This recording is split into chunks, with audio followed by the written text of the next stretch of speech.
Welcome to our channel. Today we how to secure your student data with FutureLearn, beginner guide step by step clearly. To secure your student data with FutureLearn, start by logging into your account. Navigate to the account settings section from your dashboard. Look for the privacy settings option and click on it. Review the information available about data usage policies. Adjust your settings to limit data sharing with third parties, if necessary. Make sure your profile information is up to date, but only include essential details. Enable two-factor authentication for extra security. Choose a strong and unique password for your account. Regularly update your password to keep your account secure.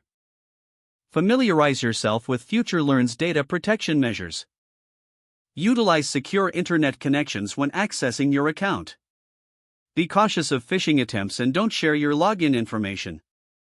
Regularly review your course interactions and settings for any unusual activities. Stay informed about updates in FutureLearn's privacy policies.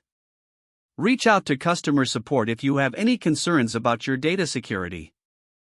By following these steps, you can effectively secure your student data on FutureLearn. If the page does not load, refresh the browser or try again in a private or incognito window. Make sure you are using the correct email address, then retype it carefully to avoid small typos.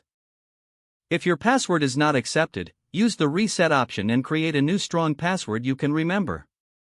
Check your spam folder for verification or security emails, then complete any requested confirmation steps. Enable two-factor authentication if available to improve account security and reduce unauthorized access risk.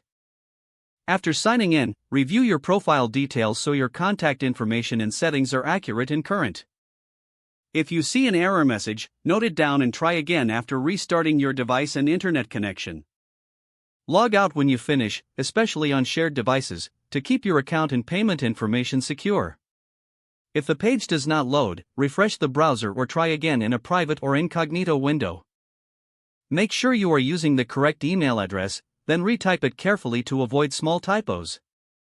If your password is not accepted, use the reset option and create a new strong password you can remember. Check your spam folder for verification or security emails, then complete any requested confirmation steps. Don't forget to like this video and subscribe to our channel for more step-by-step tech guides.